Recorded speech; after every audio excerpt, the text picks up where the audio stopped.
Captain Dave in the Wolf Den, and we're going to talk about some new tackle. Alright, well, if you can't beat them, join them. So I'm going to show you this reel. I just picked this up for going on, as you can see, my float rig rods for customers. Since I'm getting my new boat someday, and I'm only going to be taking 2 people, and it's going to be a lot easier for me to manage them, I decided I'm going to go ahead and try the low profile approach one more time. And these are the PISCIFUN, or what, they need to change that name. It's too late now. PISCIFUN Alijoz, A-L-I-J-O-Z reels. People are pronouncing this a whole bunch of different ways. Alios, I don't know. But I just picked these up, and these, the reason I ended up getting them is they're all an aluminum frame. I got these right off of their website, and it was a really, really good deal. I can't remember how much they were exactly, but you got all kinds of coupon things and free shipping, and I think they were about 80 something bucks maybe. What you do is you undo this like an old school, I can't remember, it was at Daiwa I think that had these, like an old school Daiwa. There you go. And it's got mags in it. So what I liked about this was the fact that the magnetic cast control is on the outside. You don't have to go into the reel, because like I said, these are going to be pretty much for customers to float rig fish with. This is, if you don't know, this is one of my best techniques of catching all kinds of fish. This is a slip float made out of EVA foam, and it holds an absolute buttload of line. This is the Alijoz 300. One thing that's really cool about it, besides having a whole bunch of bearings, as you may be able to see right there, I chose this one, the gray and gold, 8-to-1 gear ratio. Why did I do that? Because we're drifting out this float in current, and then we're bringing it back to the boat, and then we're drifting it out again. And many times the faster you can buzz your float back and get rebaited and get out there, the better. Basically, for float rig fishing, you always want at least 5-to-1 gear ratio or better. That's what really works out. When you can't beat them, you join them. That's the reason I'm going with the PISCIFUN reels. Because this same reel, which is about the size of a Corrado 300, would probably be running me well over $200. It just fit the bill. You know, I'm getting a brand new boat built, hoping it's going to be done in April. I got to put the trolling motor on it. I got to do a lot of stuff. The days of being able for me, and especially since I'm only going to be taking 2 people, the days of going out and buying $200, $250 reels for customers, it just can't happen. Not in today's world. So that's one of the newest reel purchases that I've made. But I got some other stuff to show you too. If you can't beat them, join them. I decided to try this PISCIFUN. Just so much bang for the buck. You know what these actually remind me of?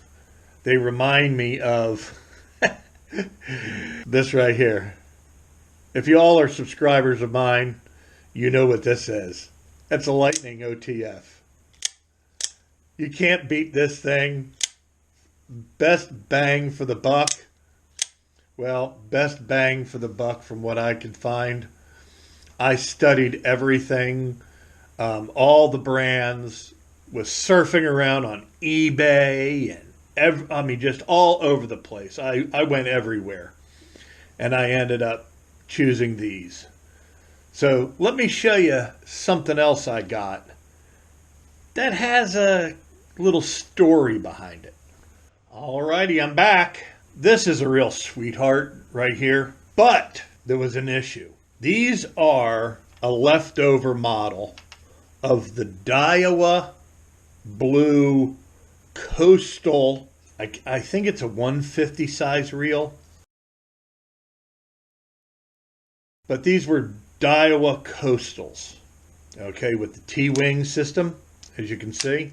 So that's the T-wing. I think it's a 150. They call it the SV spool. It's got this super duper kind of mag system in it that has like a rotor that springs out with centrifugal force. You're not even supposed to touch this cast control over here. All right. This is their xenon or something. Supposedly a tough plastic, you know. But they're trying to make these stuff as light as possible. I have had these for quite a while. Now, those PISCIFUNs, I haven't used them yet. I just got them a day or two ago, and believe me, they came fast from up in Georgia to Jacksonville, Florida. So this has got the mag, and I got these for pitch and jigs, as you can see. Little 3/8 ounce jig, soft plastic matrix shads, things like that. I got these, and I spooled up both of them with 20-pound Hercules black braid, and they just didn't cast. And I mean, my fishing partner who I've been going out with, Nick, he's seen me battling the issues with this. Sometimes it would cast, sometimes it wouldn't. I'd put on a 1/2 ounce plug and be pitching. And I mean, maybe getting 50 feet? I mean, come on, with a 1/2 ounce, top water. So I got one off of eBay from a big seller and one off a Tackle Warehouse. But they both had the problem. They both had that same problem. And I mean, it was kind of the running joke every time we went out fishing, I don't know what the deal was, but they just, there goes the jig. They just wouldn't cast. I decided I'm going to just forget it. This is what I've never had to do this before in my entire life. Is I had to box these up and send them all the way across the country to dang Daiwa Repair Warranty Center in, something or other, Ranchero, whatever, California. I really like them because they're super light and super compact and super palmable, and they've got a lot of bearings and everything. They got 7, okay, or it's 7-to-1 gear ratio on these, but they got a ton of bearings. Everything's kind of clicky, It doesn't click on the way out, which is the new deal now. Everybody wants, and they're selling kits. So when you have your drag pull, it'll click on the way out. That's what my Daiwa Ryogas do. So either way, here I had these, and they just wouldn't cast. I'm a big Daiwa fan from long ago. So I boxed them up, and I sent them, and I got them back. I re-spooled them, stuck them on a rod, went out in my front yard, which I have so many trees, and I can hardly have any room to cast. But I found a lane in my yard out to the street to my mailbox across the street. And I had to go over a little short 4-foot tall tree and underneath a bird feeder hanging from a branch. And I started casting these with this. I made up my own casting plugs. I think I got another one. Oh, it's on the other rod. So this here was like 3 grams. I made this just out of a toothbrush. I mean, we're cheap around here, folks. We got to do what we can do here. And then this one was 7 grams. And then this one was just under 1 ounce, whatever that is, an old broken, oh, there it goes, an old broken plug. But then I even made one, I cut a piece of a toothbrush and I'm measuring it on my scale that was only 4 grams. In ounces, don't ask me. Okay, I don't know what any of that is. I have to look it up. I'm not a metric guy. But I could cast this like a country mile now. About over 110 feet. I could cast this with that right there. And it's been blowing like 30 miles an hour every day here for a couple days now. And then I could even cast this. 3 grams, and then I had a 4 gram. And I don't know what they did. I opened up the paperwork from Daiwa, and there's nothing in there. It doesn't say a word. Not one word of what they did to make this work. So I'm going to call them. And this T-wing is very kind of hard to get used to because it does want to sometimes not, I mean, it depends where you're putting the pressure. It doesn't always want to fall right in there. I got an old video of a Tatula 200 when it first hit the market with this T-wing thing. I bought a Tatula 200, and the video is of me at the jetties long ago, before I had a top on my old boat and everything. It cast like an absolute dream. So I knew what the deal was with these. And I mean, they even have this fancy spool now that doesn't weigh nothing. And I mean, all this good stuff since the first one. It's all ported. And I'm not into all that stuff. I'm into the end product. How well does it cast? How smooth is the drag? How comfortable are the handles? That's my thing. How easily is it to adjust? I mean, I was never a super duper fan of the Shimano Corrados and stuff that I had, because you had to snap the cover over here and open it up and get in there and adjust the casting centrifugal weights. I was never a real big fan of that. I want to just look down and be able to just see this ticks. I just want to be able to do that and then get back in the game. Compared to these bass guys and all this, I'm finding myself, I am really radically different than them. As a saltwater, inshore, trout, redfish kind of guy, I look at things completely different. And being in the business where, you know, like those PISCIFUN reels, where I'm getting them for customers. And I'm hoping they're going to appreciate it. Okay, so either way, I had to send these. They were gone for, I think, a little over a week. And I got them back, but I opened up the paperwork. And there was not one single word about what they did to these to make these cast. But now they're good. Now they're good. I did not pay some of the prices that you see. I got them on like a Christmas sale or something. And I think they were between $120 and $140 shipped to my door with tax and everything. Then, I mean, if you know anything about rods, you're probably going to be a little astounded by this. I found these Shimano GLF rods. I mean, these things are an absolute sweetheart of a rod. Super sweetheart. Let me take this off and show you the reel seat here.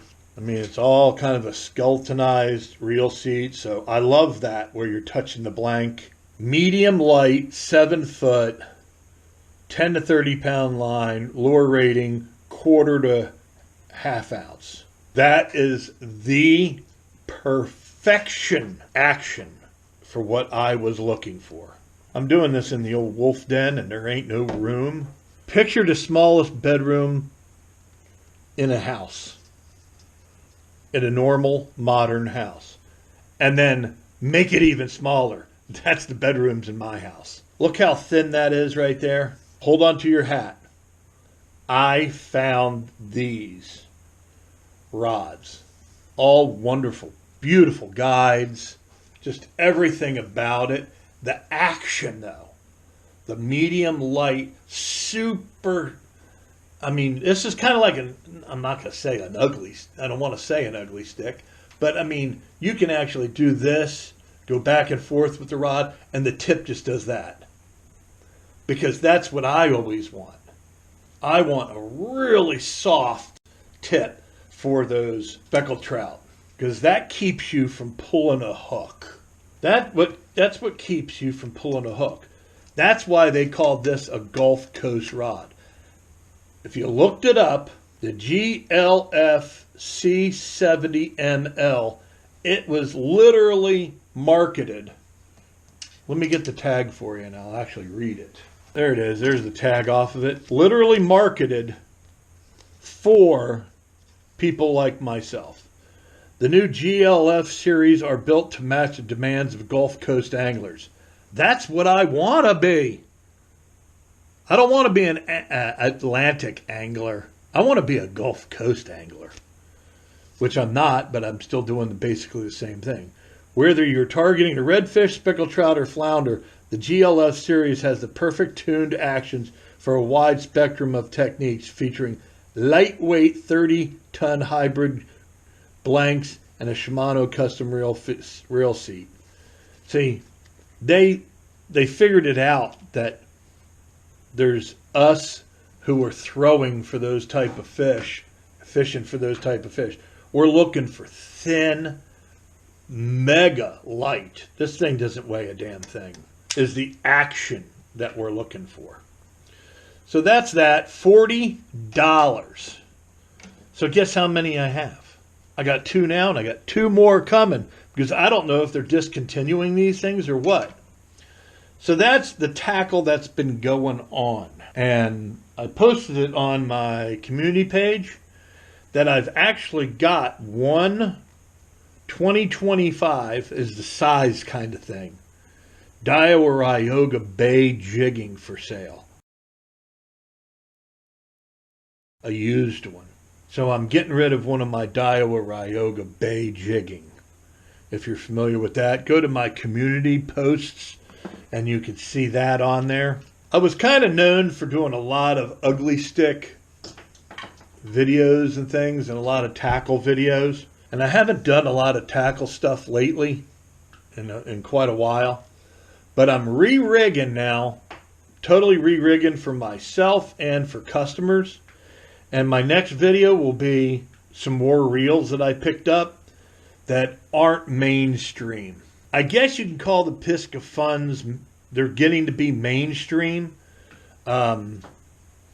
because I think they're sponsoring Bass Boys now and tournaments and all that stuff.